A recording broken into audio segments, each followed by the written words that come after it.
আসসালামু আলাইকুম। আজকের সর্বশেষ সংবাদ জানাবো আমি নুসরাত। প্রথমেই জানিয়ে দেব সংবাদ শিরোনাম।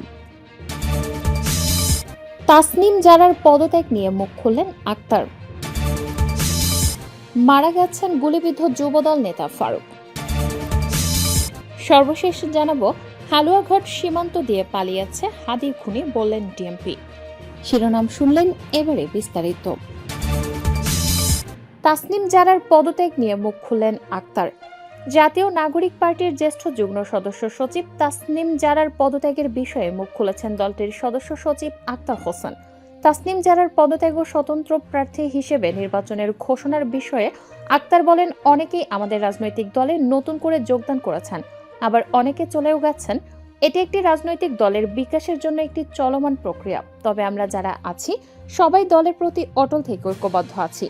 তিনি বলেন, আমরা চাই আমাদের দলে গণতান্ত্রিক চর্চার মাধ্যমে নেতৃত্বের জায়গায় উঠে আসুক। জামাতের সঙ্গে জোট নিয়ে দলের ভেতর চলা অস্থিরতা প্রসঙ্গে আক্তার হোসেন স্পষ্ট করে বলেন, আসন সমঝোতার বিষয়ে এখনো কোনো চূড়ান্ত সিদ্ধান্ত হয়নি। তবে আন্দোলনের সংস্কার প্রস্তাবগুলো বাস্তবায়নের লক্ষ্যে সমঝোতার বিষয়ে আলাপ আলোচনা চলমান রয়েছে। মারা গেছেন গুলিবিদ্ধ যুবদল নেতা ফারুক। কক্সবাজার শহরের ঝিলংজা এলাকায় চিহ্নিত সন্ত্রাসী বাবু বাহিনীর গুলিতে গুরুতর আহত যুবদল নেতা ফারুক অবশেষে মৃত্যুর কাছে হার মানলেন। ঢাকার একটি বেসরকারি হাসপাতালে রোববার ভোরে তিনি মারা যান। মৃত্যুর আগ পর্যন্ত ফারুক লাইফ সাপোর্টে ছিলেন। 9 ডিসেম্বর রাত 8টা 40 মিনিটে ঝিলংজার উত্তরণ আবাসিক এলাকার প্রধান সড়কে মুখোশধারী অস্ত্রধারীরা যুবদল নেতা ফারুক এবং আরেক নেতা সাইফুল ইসলামের ওপর গুলি চালায়। গুলিবিদ্ধ হয়ে দুজনেই রক্তাক্ত হন। তাদের দ্রুত কক্সবাজার সদর হাসপাতালে নেওয়া হয়। অবস্থার অবনতি হলে ফারুককে ঢাকায় স্থানান্তর করা হয়। সাইফুল বর্তমানে কক্সবাজারের একটি বেসরকারি হাসপাতালে চিকিৎসাধীন। দলীয় সূত্রে জানা যায়, ফারুক ও সাইফুল দুজনেই বিএনপির যুবদলের রাজনীতিতে সক্রিয় ছিলেন। এদিকে ঘটনার পর কক্সবাজার জেলা পুলিশ বান্দরবানের লামা উপজেলার একটি রিসোর্টে অভিযান চালিয়ে 5 জনকে আটক করে। তবে হামলার মূল পরিকল্পনাকারী কারা তা এখনও স্পষ্ট নয়। হালুয়াঘাট সীমান্ত দিয়ে পালিয়েছে হাদির খুনি, জানালেন ডিএমপি। ময়মনসিংহের হালুয়াঘাট সীমান্ত দিয়ে ভারতে পালিয়েছে ইনকিলাব মঞ্চের মুখপাত্র শহীদ শরীফ ওসমান বিন হাদির হত্যাকারী ফয়সাল ও আলমগীর। রোববার 28 ডিসেম্বর ডিএমপি মিডিয়া সেন্টারে আয়োজিত এক সংবাদ সম্মেলনে এ তথ্য জানান ডিএমপির অতিরিক্ত police commissioner SN Mohammad Nazrul Islam. তিনি বলেন, ইতোমধ্যেই তাদের সহযোগিতাকারী দুজনকে আটক করেছে ভারতের মেঘালয় পুলিশ। 7 জানুয়ারির মধ্যে দেয়া হবে হত্যা মামলার চার্জশিট। যদিও সন্দেহভাজন 2 আসামির ভারতে পালিয়ে যাওয়ার দাবি নাকচ করে দিয়েছে মেঘালয় পুলিশ ও ভারতের সীমান্তরক্ষী বাহিনী বর্ডার সিকিউরিটি ফোর্স। এ ঘটনায় কাউকে গ্রেফতারও করেনি বলে দাবি তাদের। ঘটনার 17 দিন পর অভিযুক্তদের ভারতে পালানোর বিষয়টি সামনে আনায় পুলিশের সক্ষমতা নিয়ে প্রশ্ন তুলছেন অপরাধ বিশ্লেষকরা।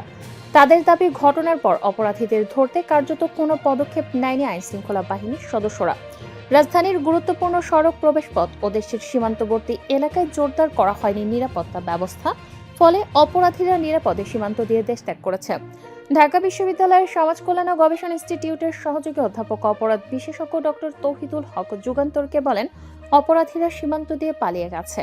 তারা কিন্তু জাদুর মাধ্যমে সীমান্ত পার হয়নি, তাদের প্রতিটি স্তর অতিক্রম করতে হয়েছে। এসব স্তর অতিক্রম করে তারা ধরাছোঁয়ার বাইরে চলে গেছে। তাদের চলে যাওয়ার দায় কোনোভাবে আইনশৃঙ্খলা বাহিনী এড়াতে পারে না। এ ঘটনায় তারা নিজেদের পেশাদারত্বের পরিচয়টা দিতে পারেনি। তিনি বলেন, অভিযুক্তরা কিভাবে দেশ ত্যাগ করছে, কোনো প্রক্রিয়ায় করেছে, তাদের পেছনে দেশি বিদেশি কোনো ইঙ্গিত ছিল কিনা সেসব বিষয়ে রাষ্ট্রের খতিয়ে দেখা উচিত। কারণ এগুলো নিয়ে দেশের মানুষের আগ্রহ আছে, মানুষ এগুলো জানতে চায়। তিনি আরও বলেন, হাদিকে গুলির পর অভিযুক্তরা ভারতে পালিয়ে গেছে এমন দাবি দেশের আইনশৃঙ্খলা বাহিনীর পক্ষ থেকে করা হয়েছে। কিন্তু এখানে ভারত ভিন্ন কথা বলছে। বিষয়টি নিয়ে 2 রাষ্ট্রের মতামত 2 রকম। অভিযুক্তরা যদি ভারতে পালিয়ে গিয়ে থাকে তাহলে সেটি আমাদের পক্ষ থেকে বলার ক্ষেত্রে পর্যাপ্ত তথ্য উপস্থাপন করা প্রয়োজন। কারণটা বিধি বহির্ভূতভাবে কেউ কোনো রাষ্ট্রে আশ্রয় নিলে তা সেই রাষ্ট্র স্বীকার করবে না। অন্তর্বর্তী সরকারের মেয়াদে শহীদ শরীফ ওসমান বিন হাদি হত্যার বিচার সম্পন্ন করা হবে বলে জানিয়েছেন স্বরাষ্ট্র উপদেষ্টা lieutenant general of Mohammad Jahangir Alam Chowdhury. তিনি বলেন, এই হত্যাকাণ্ডের পেছনে কারা জড়িত রয়েছে তা উদ্ঘাটনের জন্য আইনশৃঙ্খলা রক্ষাকারী বাহিনীর সদস্যদের জোর প্রচেষ্টা অব্যাহত রয়েছে। গ্রেফতারদের কাছ থেকে পাওয়া তথ্য, সাক্ষীদের জবানবন্দি ও উদ্ধার আলামত পর্যালোচনা ও সার্বিক বিবেচনায় মামলাটির তদন্ত শেষ পর্যায়ে রয়েছে। আগামী 10 দিনের মধ্যে মামলার চার্জশিট দেওয়া সম্ভব হবে বলে তিনি আশা প্রকাশ করেন। রোববার বিকালে স্বরাষ্ট্র মন্ত্রণালয়ে আইন শৃঙ্খলা সংক্রান্ত কোর কমিটির সভা শেষে আয়োজিত এক সংবাদ ব্রিফিংয়ে তিনি একথা জানান। এর আগে সংবাদ সম্মেলনে ডিএমপির অতিরিক্ত পুলিশ কমিশনার নজরুল ইসলাম বলেন, হাদি হত্যার ঘটনায় এখন পর্যন্ত 11 জনকে গ্রেফতার করা হয়েছে। তাদের মধ্যে 6 জন আদালতে 164 ধারায় স্বীকারোক্তিমূলক জবানবন্দি দিয়েছেন। এছাড়া 4 জন সাক্ষ্য আদালতে স্বীকারোক্তি দিয়েছেন। মামলাটির তদন্ত একেবারে শেষ পর্যায়ে রয়েছে। এই হত্যাকাণ্ডের নেপথ্যের অনেকেই শনাক্ত করা হয়েছে। তদন্তের স্বার্থে সবার নাম বলা যাচ্ছে না। এখন পর্যন্ত প্রাপ্ত তথ্যে এটাকে রাজনৈতিক হত্যাকাণ্ডই মনে হচ্ছে। আগামী 7 থেকে 10 দিনের মধ্যেই মামলার অভিযোগপত্র দেওয়া হবে। সংবাদ সম্মেলনে ডিএমপির অতিরিক্ত কমিশনার এস.এন. নজরুল ইসলাম বলেন, তদন্তে প্রাপ্ত তথ্য, বিভিন্ন গোয়েন্দা সংস্থার প্রতিবেদন এবং গ্রেপ্তারদের দেয়া জবানবন্দি পর্যালোচনা করলে দেখা যায়, ফয়সাল আলমগীর ঘটনার পরে ঢাকা থেকে সিএনজি চালিত অটোরিকশায় আমিন বাজার যায়। পরে একটি প্রাইভেট কারে করে ময়মনসিংহের হালুয়াঘাটে পৌঁছে তদন্তে প্রাপ্ত তথ্য মোতাবেক মূল 2 অভিযুক্ত অবৈধ পথে সীমান্ত পাড়ি দিয়ে থাকতে পারে মর্মে জানা গেছে। এই ঘটনার সঙ্গে বিভিন্নভাবে জড়িত থাকার কথা স্বীকার করে অভিযুক্ত ফয়সালের বাবা-মা, স্ত্রী, শালক, প্রেমিকা ও পলায়নের সহায়তাকারী নুরুজ্জামান ইতোমধ্যে আদালতে 164 ধারায় স্বীকারোক্তিমূলক জবানবন্দি দিয়েছেন। ফয়সাল ভারতের মেঘালয়ে পালিয়ে গেছেন। মেঘালয় পুলিশ তার 2 সহযোগীকে গ্রেফতার করেছে। সাংবাদিকদের প্রশ্নের উত্তরে তিনি বলেন, ন্যাক্কারজনক এই ঘটনার পরে Dhaka metropolitan police, DB, CTTC, RAB, CID এবং বিজিবি ঘটনায় জড়িতদের শনাক্তপূর্বক গ্রেফতার করে আইনের আওতায় নিয়ে আসার জন্য কাজ শুরু করে। ঘটনাস্থলে উপস্থিত ব্যক্তিদের দেয়া তথ্য, সিসিটিভি ফুটেজ বিশ্লেষণ, ওপেন সোর্স ইন্টেলিজেন্স এবং তথ্য প্রযুক্তির সহায়তায় ঘটনার দিনই শুটার ফয়সাল করিম মাসুদ ওরফে দাউদ ওরফে রাহুল এবং তার সহায়তাকারী মোটরসাইকেল চালক আলমগীর শেখকে শনাক্ত করা হয়। তাৎক্ষণিক তাদের গ্রেফতারের জন্য আইন শৃঙ্খলা বাহিনীর একাধিক টিম সাভার, হেমায়তপুর, আগারগাঁও, নরসিংদীতে অভিযান চালানো করেন। ধারাবাহিক অভিযানের অংশ হিসেবে ডিএমপির একটি টিম ময়মনসিংহের হালুয়াঘাটের সীমান্তবর্তী এলাকায় অভিযান পরিচালনা করে। ইতোমধ্যে সংশ্লিষ্ট মামলাটি নিবিড় তদন্তের জন্য ঢাকা মহানগর গোয়েন্দা পুলিশের কাছে হস্তান্তর করা হচ্ছে।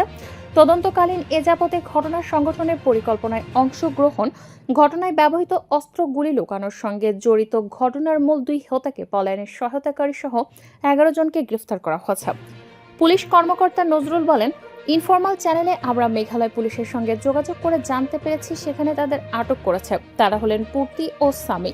ইনকিলাব মঞ্চের নেতা ওসমান হাদি হত্যা মামলার প্রধান 2 সন্দেহভাজন আসামির ভারতের মেঘালয়ে পালিয়ে যাওয়ার দাবি নাকচ করে দিয়েছে মেঘালয় পুলিশ ও ভারতের সীমান্তরক্ষী বাহিনী, বর্ডার সিকিউরিটি ফোর্স। একই সঙ্গে পূর্তি বা সামি নামে কাউকে শনাক্ত বা গ্রেফতার করার কথাও স্বীকার করেনি তারা। ভারতীয় সংবাদ মাধ্যম হিন্দুস্তান টাইমস ও মেঘালয় মনিটর এই খবর জানিয়েছে। মেঘালয় পুলিশ ও বিএসএফ জানিয়েছে, ওসমান হাদির 2 খুনি ফয়সাল করিম মাসুদ ও আলমগীর শেখ ময়মনসিংহের হালুয়াঘাট সীমান্ত দিয়ে ভারতে প্রবেশ করেছেন বলে বাংলাদেশ পুলিশ যে তথ্য দিয়েছে সেটির কোনো ভিত্তি নেই।